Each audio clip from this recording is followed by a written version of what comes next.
Far-right Representative Paul Gosar has openly called for the execution of General Mark Milley, the chair of the Joint Chiefs of Staff.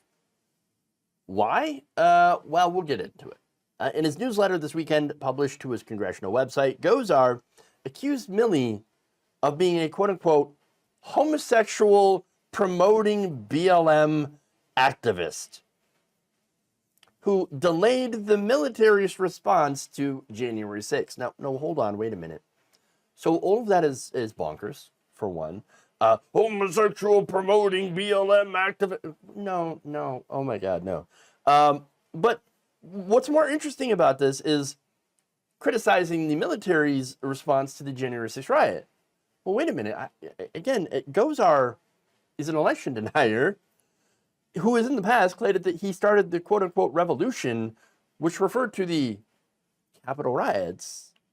So you wanted Milley to be tougher on the rioters than the riots that you had taken ownership of starting? None of this seems to make any sense, unless you believe, like apparently he does, that the real Capitol rioters were BLM Antifa. Okay. So that conspiracy. Right. In his newsletter, Gosar criticized Milley for not doing more to stop the insurrection, referring to Capitol Police Chief Stevenson's testimony in committee last week. The January 6th insurrection was a quote-unquote intelligence failure, and that several agencies didn't react to it quickly enough. Now, I actually agree with that. I think it was an intelligence failure, and I do agree that the agencies did not react to it soon enough. You want to know why that is? Because they saw a bunch of right-wingers and thought, they'll be fine. Which, again, they're not. They didn't act on it because they're so afraid of, of pissing off the right wing. Oh, what's Fox News going to say about us? If we just bulk up police presence because we're hearing all this stuff about, people storming the Capitol. Had they saw this on, for example, left-wing, black people, okay, let's be honest. If they heard a bunch of black people going to come to Congress, right, to stand up in the steps and demonstrate, police would be wall-to-wall, snipers on the roofs, everywhere. But a bunch of right-wingers go in front of the Capitol building and, after online messages, it showed all sorts of things, that they were planning. And no, no, come on in. We're taking pictures with the police Capitol rider. No, it's fine, totally fine. So, look, eventually, of course, the police did realize that, oh my God, this is a threat. These people are serious, and people are serious about coming after congressmen and even after the vice president. Oh my God.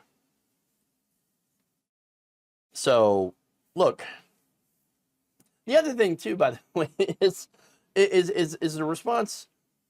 Again, I already mentioned it. If it were black people, Black Lives Matter, right?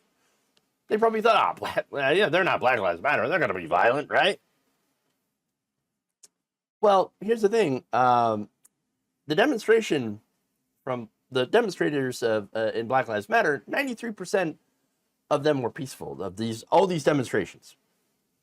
An analysis of 7,750 demonstrations in 2,400 locations across the country found that 93% of Black Lives Matter demonstrations for racial justice, happened with no violence.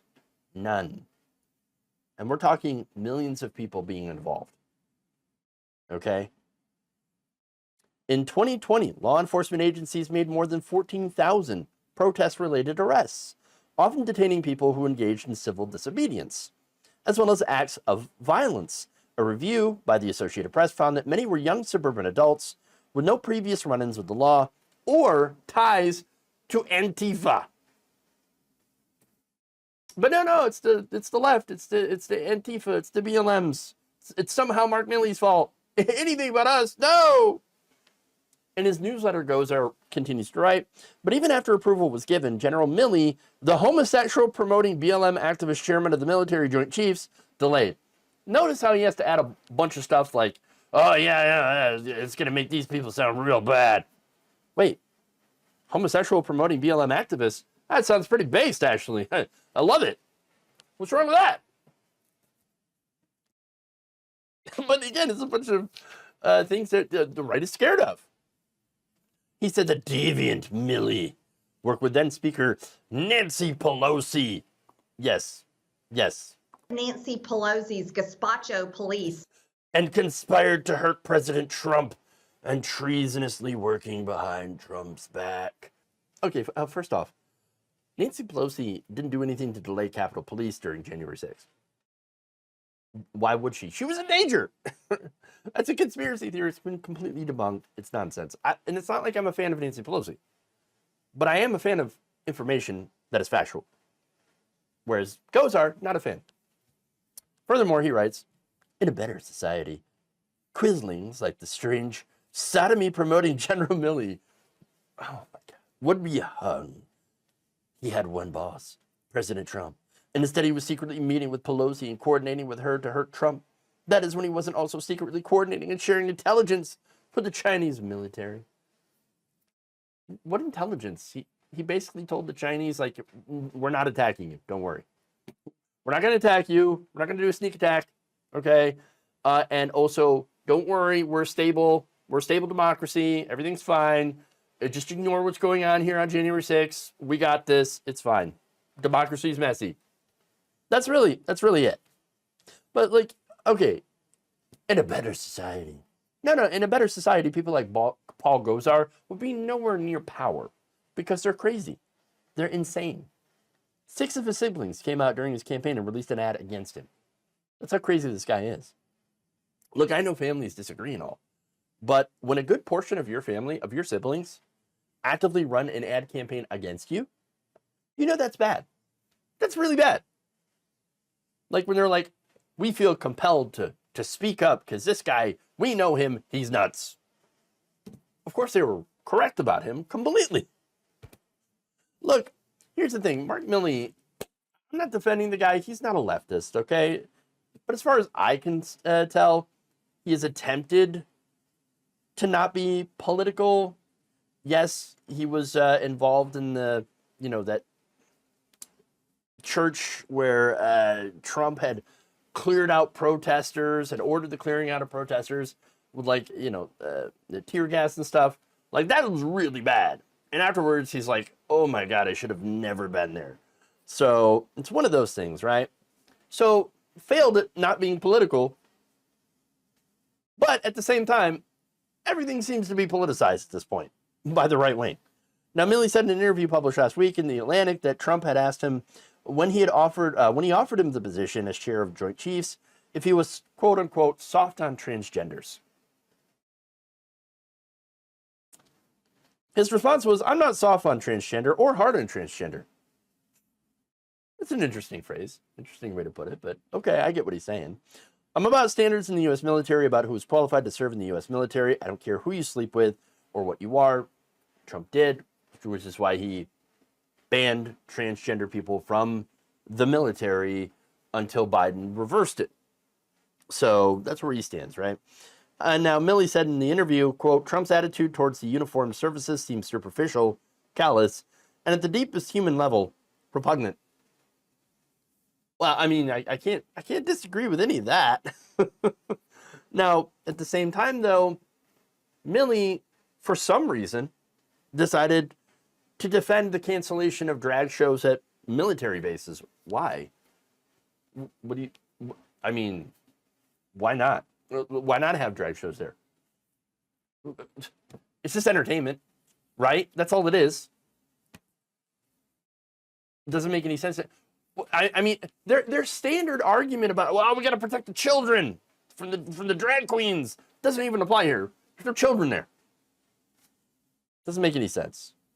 But that said, I give you the example because it doesn't seem like Milley's a woke leftist.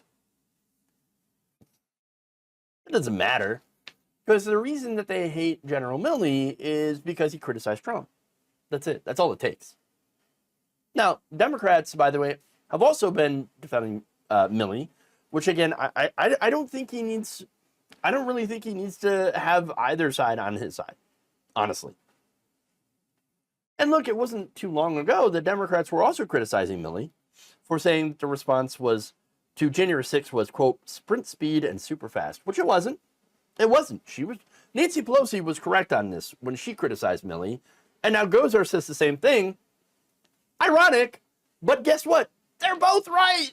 They're both right in that specific instance. It was not super fast sprint speed.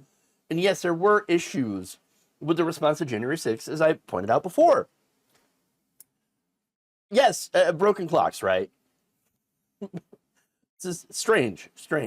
But again, they hate him regardless.